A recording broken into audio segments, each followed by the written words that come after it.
Olá pessoal, uma boa tarde para vocês, um bom dia, uma boa noite para quem está assistindo o vídeo à noite. Bom, hoje nós vamos tratar um pouquinho sobre um tema da filosofia clássica chamado o mito. O mito que está escrito aqui no 7º capítulo dessa obra chamada República, desse autor fascinante chamado Platão, que influenciou tanto o nosso mundo. Primeiramente eu quero apresentar um pouco o autor para vocês, tá? A obra é essa aqui, que a gente vai discutir um pouquinho, mais especificamente a República, tá? E o mito da caverna que está lá no capítulo 7. Bom, para a gente começar, quero falar um pouquinho desse autor que vai acabar abandonando, né, o pensamento grego, aquele pensamento grego mitológico, e vai em busca de uma visão mais racional, tentando entender quem é o homem. E essa vertente vem do seu professor, chamado Sócrates. Sócrates era professor de Platão e um dos grandes ganhos para a filosofia socrática foi que esse autor, chamado Sócrates, ele buscou se entender quem é o homem, né? Ele tinha uma expressão bastante interessante chamada "conheça a ti mesmo". Ou seja, será que aquilo que você conhece sobre você realmente é quem você é? Né? As suas verdades, as suas paixões, o seu gosto pela vida, será que são seus? Ou simplesmente vieram de uma construção social? Você acredita naquilo que você acredita por uma questão de razão, por uma questão de experiência ou por assimilação? Ou seja, você simplesmente aceitou esses conceitos. Outro ponto interessante é eu só sei que nada sei, uma vez que tudo que sei são aquilo que os outros me contaram ou das minhas experiências essas baseadas na aparência, né? Então esses conceitos acabaram influenciando o seu aluno, chamado Platão, e então Platão começa a dialogar com Sócrates, e nessa obra aqui no capítulo 7, chamada A República, no capítulo 7, ele trata especificamente do mito da caverna. O mito da caverna vai contar a história de jovens e de pessoas que estavam acorrentados a uma caverna. E nessas correntes, um deles tenta se libertar, acaba saindo da caverna e experiencia uma nova realidade. Então é disso que nós vamos tratar agora. Antes do mais, de abordarmos o mito, eu quero trazer aqui para vocês esses conceitos que esse autor trata. Vamos lá. O primeiro, né, dentro da caverna existe o mundo das ideias, ou seja, o mundo real, o mundo racional, o mundo questionado, o mundo onde que a verdade e a arte, a beleza, excedem toda a experiência, apenas a experiência tátil, a experiência de doxa. Então esse mundo das ideias é chamado de teoria das ideias, vai ser abordado nessa obra. Quero citar a segunda obra que eu coloquei, que é o Banquete, né? O Banquete trata do que é o amor, né? E muitas vezes nós vemos o amor dentro desse campo do doxa, do campo daquilo que é físico, né? Ou seja, um amor muito mais eros do que um amor transcendente, um amor perfeito, um amor ideal, o mundo das ideias. Por isso a gente diz amor platônico, né? Porque tem uma concepção do que seria algo perfeito, do que seria um amor verdadeiro, que excedesse esse doxa, ou seja, excedesse apenas a parte física, a atração, né? Eu quero colocar também, acabei de colocar esse slide, alguns pontos interessantes sobre o autor, né? A fundação da Academia de Platão, ainda quando bastante jovem. Outro ponto interessante ainda no mesmo conceito, né, do mundo das ideias e do mundo físico, é que nós vivemos a todo momento em contato com esses dois universos, o mundo físico e o mundo das ideias. Seja você professor, engenheiro, médico, apenas uma pessoa que está estudando filosofia, ou qualquer pessoa, desde uma criança. A criança primeiro ela tem um contato com o mundo com o mundo físico, né? O mundo das sensações. Então esse mundo doxa, o sentimento, né? No sentido de você experimentar, sentir, esse mundo é um mundo ainda muito infantil, você ainda não tem uma experiência com a verdade, né? Segundo Platão, que vai ser alcançada apenas quando você conseguir ascender a sua alma, ou seja, o seu espírito, até o mundo das ideias, conseguir analisar, pensar, questionar as coisas para que você saiba o que é verdadeiro e o que não é verdadeiro. Então, dito isso, vamos ao mito, tá bom? Do que se trata o mito? O mito se trata, primeiramente, da condição humana. Vamos lembrar a história rapidinho, tá? Platão diz que tanto homens quanto mulheres estavam presos ainda dentro de uma caverna. Nasceram acorrentados dentro de uma caverna.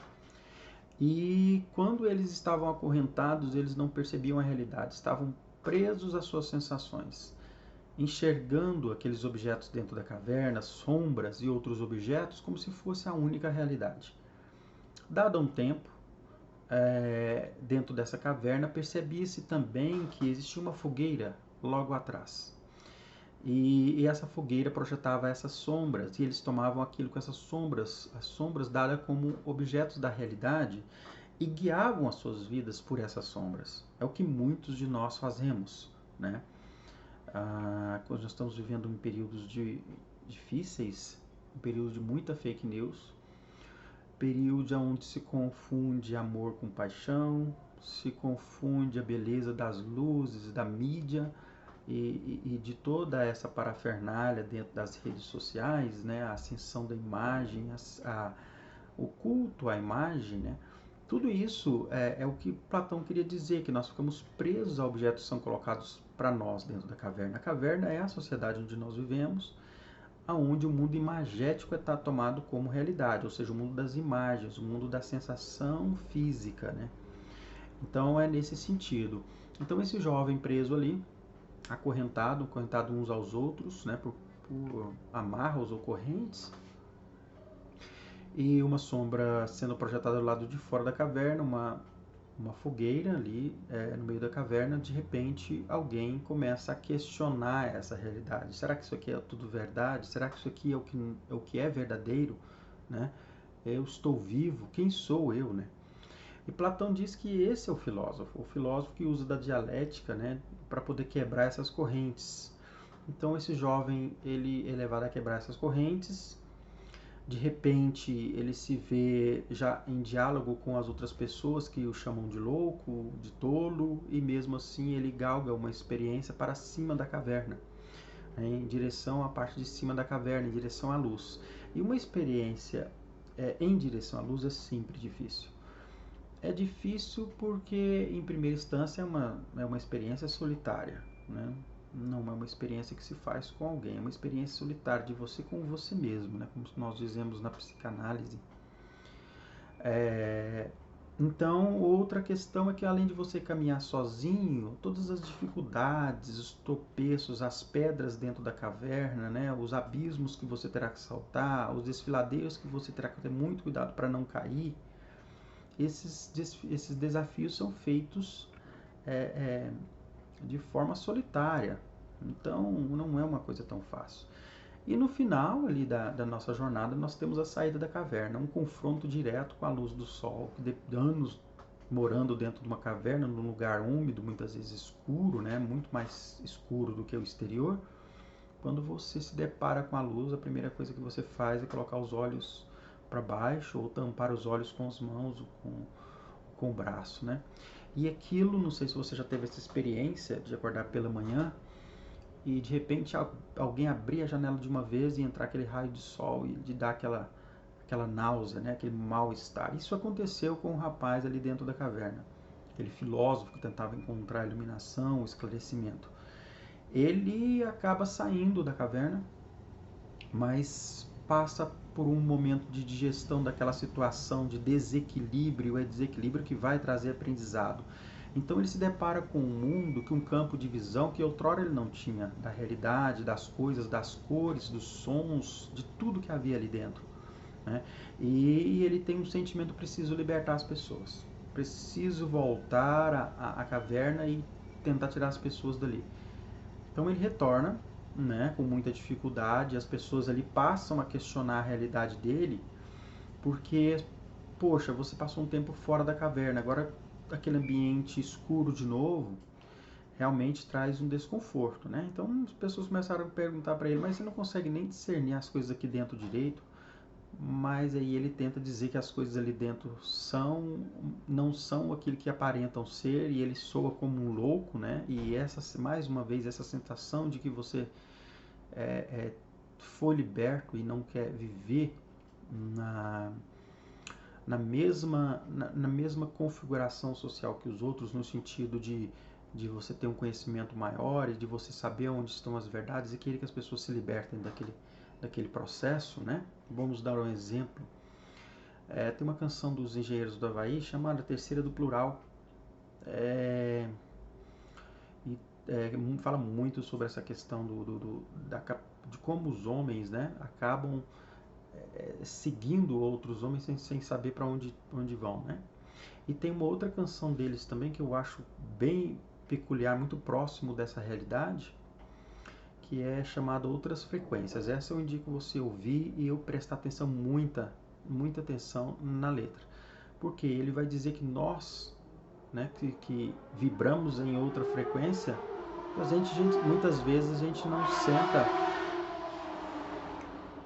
para rir de um gol, para comemorar o carnaval, para bater palma para um político, né?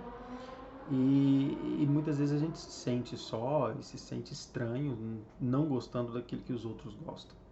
E não só nesse sentido, no sentido de tudo que é institucionalizado, passando pela educação em primeira instância, que é a que mais institucionaliza, mais acaba trazendo amarras, né, na forma de compreensão do mundo, né, uma forma muito cientificizada, muito cientificista, passando também pela religião, que faz isso também, e por um mundo, como o próprio Platão diz, né, o mundo da convivência do homem, que nós nos prendemos uns aos outros, nós estamos acorrentados uns aos outros por regras, como dizia o próprio Rousseau, né, por regras, por tradições, por crenças que mal sabemos. A gente às vezes para cantar um parabéns em frente a um monte de vela, apaga as luzes e a gente fica se perguntando, peraí, para que eu estou apagando luz e colocando uma vela, uma coisa meio fúnebre num bolo? Mas é exatamente essa perspectiva que vai te tornar uma pessoa um pouco mais solitária, né? E muitas vezes até odiada pelos outros.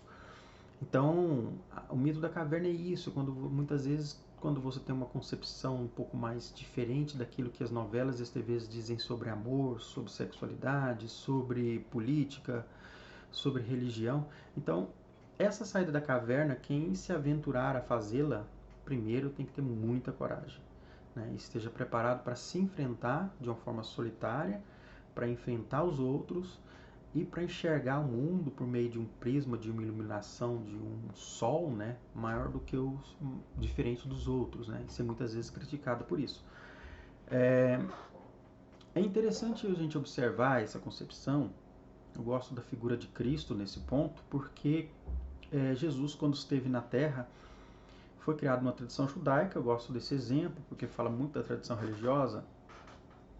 Foi criada por uma tradição judaica, vivenciou ela, né, durante toda a sua infância e no início da juventude, mas depois ele me parece, quando a gente lê os evangelhos, a gente vê um Cristo liberto, um Cristo que não se preocupa tanto com a questão das regras dos judeus quanto ao sábado, quanto comer sem lavar as mãos, quanto falar com prostitutas, quanto falar com pessoas que são ladrões, salteadores e muitas vezes cobradores de impostos, que são, na verdade, pessoas que roubam, né, do povo. Falar com pessoas que são paraplégicas, pessoas que são leprosas, né? E falar do amor de Deus para essas pessoas, para as mulheres principalmente. Jesus gasta muito tempo falando para as mulheres e ensinando para elas o quanto elas são valorosas. E me parece que a todo momento Jesus estava sendo criticado por muitas autoridades religiosas e políticas da época. E na sua morte, a sua sentença pregada na cruz é dizendo, olha, esse aqui diz que é o rei dos judeus, né?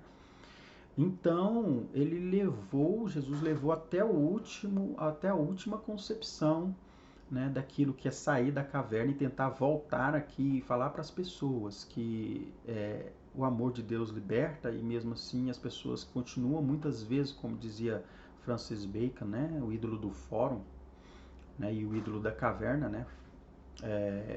Então, como Francis Bacon coloca também que é uma influência muito forte de Platão, esse conceito de Francis Bacon, é exatamente essa, das pessoas mesmo assim parece que não conseguem ver Deus além da tradição, muitas vezes da tradição religiosa, muitas vezes da igreja, muitas vezes além do pastor, né? De uma religião como Jesus Cristo ensinou, você e Deus, né?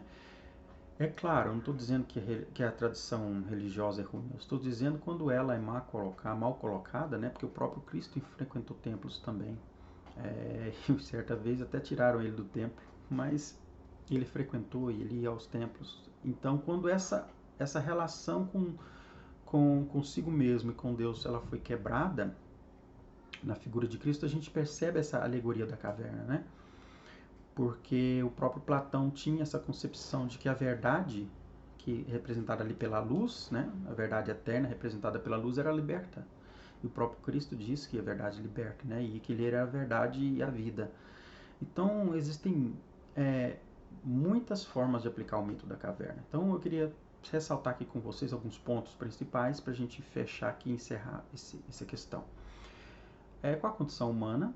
A condição humana é uma condição de prisão desde o início, né? Quais outros autores que falam isso na moderna? O Francis Bacon, eu citei, e o Jean-Jacques Rousseau também. Qual outra questão que eu coloquei aqui? Uma forma para ser libertar dessa caverna, para sair dessa matriz, né? É você se questionar, né? Usar da dialética para sair desse mundo de doxa, de aparências, de sentimentos, apenas de sensibilidade do mundo sensível apenas para em direção ao mundo da razão e da verdadeira transcendência no sentido de compreensão da realidade. O sofrimento, o exílio e a dor, coloquei aqui no slide, ele faz parte dessa busca tua para a saída da caverna.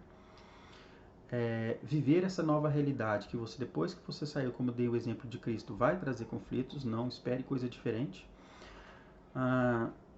As pessoas querem ser livres, eu coloquei. Eu acredito que não, porque a ignorância nesse sentido é uma bênção, né? As pessoas acreditam que são felizes, acreditam que são elas mesmas, né? E aí tá um monte de psicólogo, psiquiatra e psicanalista tentando ajudar essas pessoas a se encontrarem, mas porque estão tão habituadas, tão dependentes do modelo da caverna que se libertarem não sabem se sobrevivem, né? Porque viver agora de acordo com padrões que não são aqueles padrões outrora colocados como a verdade é complicado, né, para essas pessoas, porque durante toda a vida delas, o código de valores delas eram os códigos dos ídolos, como diz o Francis Bacon, era um código das sombras, como diz o Platão. A liberdade não faz parte do sistema, não pode fazer parte do sistema. Essas pessoas se tornarem livres, como dizia o próprio Cristo, né? Essas pessoas se tornarem livres muitas vezes é aquilo que Lutero colocava e que Martin Luther King também colocava. Né? Essas pessoas se tornam livres, a relação fica muito mais fluida entre você e você e Deus e você e o próximo, né? Amar o seu próximo como a ti mesmo, mas primeiro você precisa te conhecer para te amar. Então é nesse sentido. O mito da caverna está presente nas redes sociais, nas nossas formas de relacionamento, no meio de uma pandemia viral, ela está presente nas notícias da TV, na forma como você se relaciona com seus amigos, nas nossas formas de entretenimento, e as pessoas muitas vezes preferem muito mais acreditar que estão vivendo uma realidade, vamos dizer, mais próximo do que a verdadeira. Elas preferem acreditar nisso do que questionar e muitas vezes descobrir que não é. Então é isso, que Deus abençoe a todos, espero que tenham entendido o que é a teoria das ideias. Fechando aqui, todos nós vivemos em uma dialética, em um mundo bipartido, né? Entre aquilo que é o mundo físico, o mundo doxo, o mundo das enganações e o mundo das ideias. É interessante você compreender isso e que você possa conhecer-se mais, conhecer a Deus, né? O próprio Paulo disse, foi para a liberdade que Cristo nos chamou, não para as prisões. Então é isso, que Deus abençoe a todos. Tchau, tchau e até a próxima aula.